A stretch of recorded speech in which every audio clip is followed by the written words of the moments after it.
Young women, we have been duped. What do I mean by this? Well, I think so often in our culture, there has been this push, and it started very subtly back with the feministic movement, and it started just as like, oh, let's empower women, let's embrace women.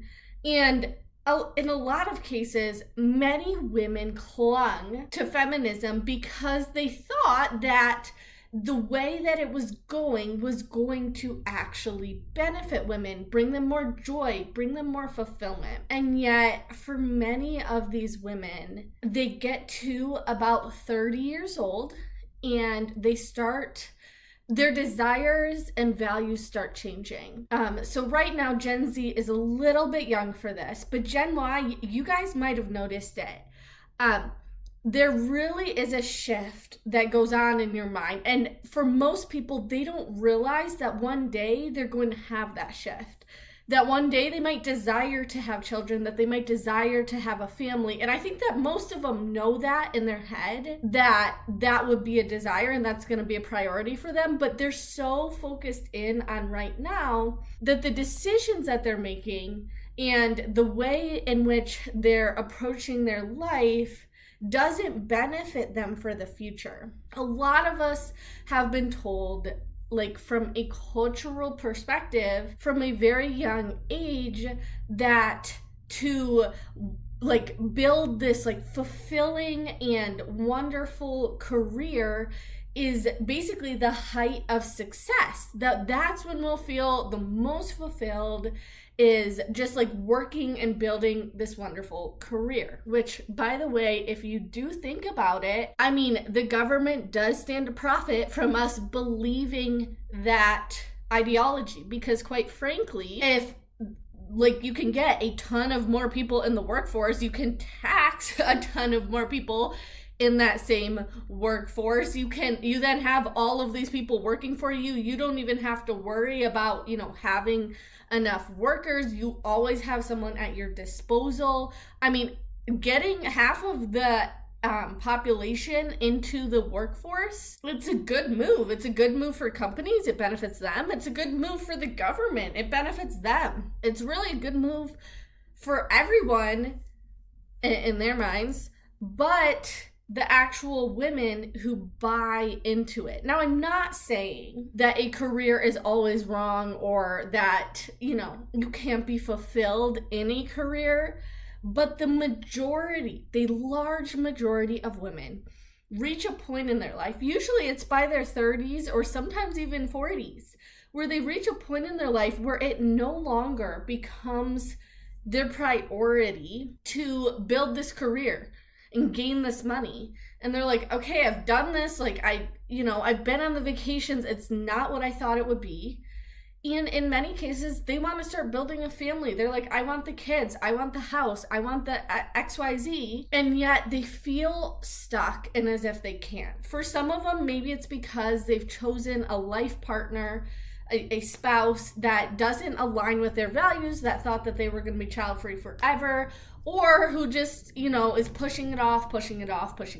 Or maybe they've, are still single because they've been so focused on building this career that they didn't even think about other aspects of their life, such as family. And so because they've been so hyper fixated on it, they haven't had time to go out and be on dates and get married. And maybe for some, it's just that hasn't happened for them, that they would very much like it, but it's just not the case for them. I think what we really need to focus on as women, and when preparing young women and like the younger generations for adulthood, we should be encouraging them and showing them that, guess what? You might have a lot of dreams that you want to go after or you want to fulfill. Some do. Like for me, I always knew that I wanted to be a mother. For me, it was never really a question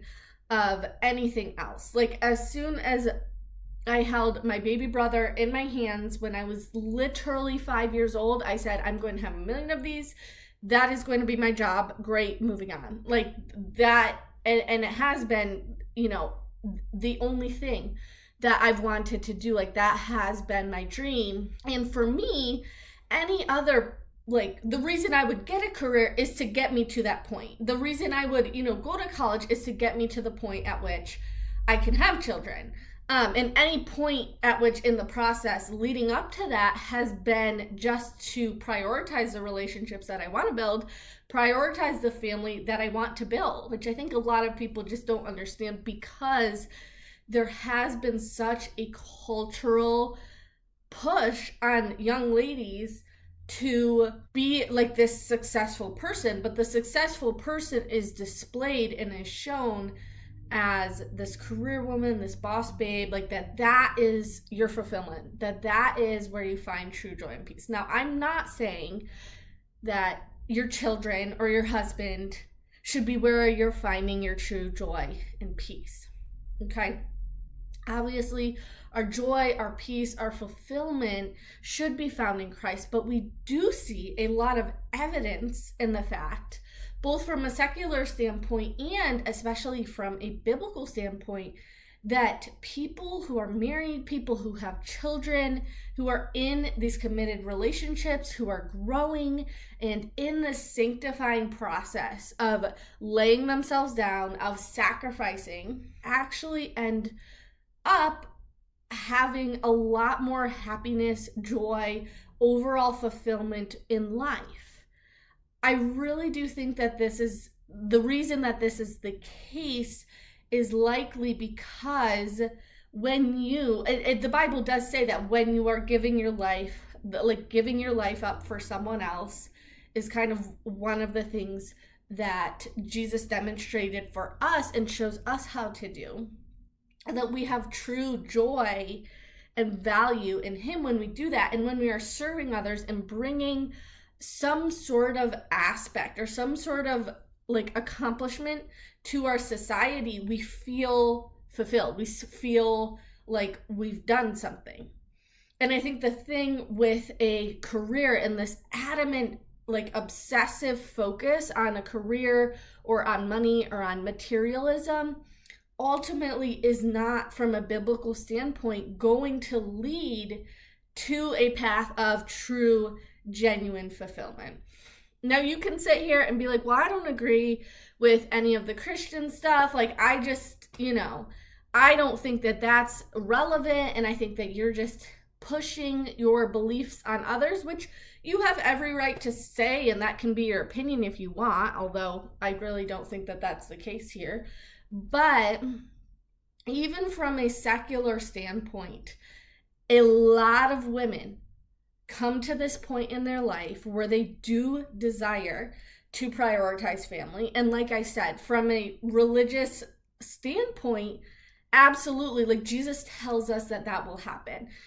He tells us that we are, that like there is fulfillment and joy when we are serving others, when we are like sacrificing and laying down ourselves and trying to seek goodness for others.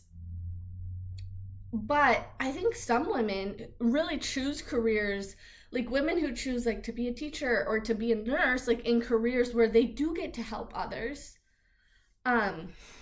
They very much see that fruit because they do in their careers, they get to help others, they get to be of service. And so they feel that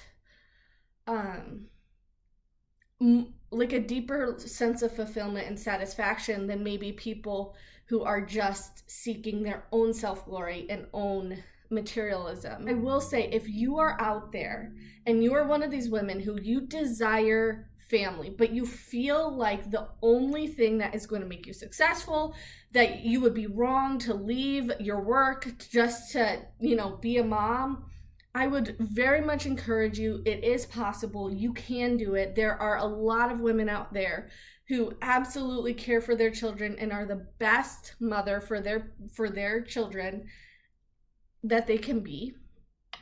And you are the best caretaker for your own children.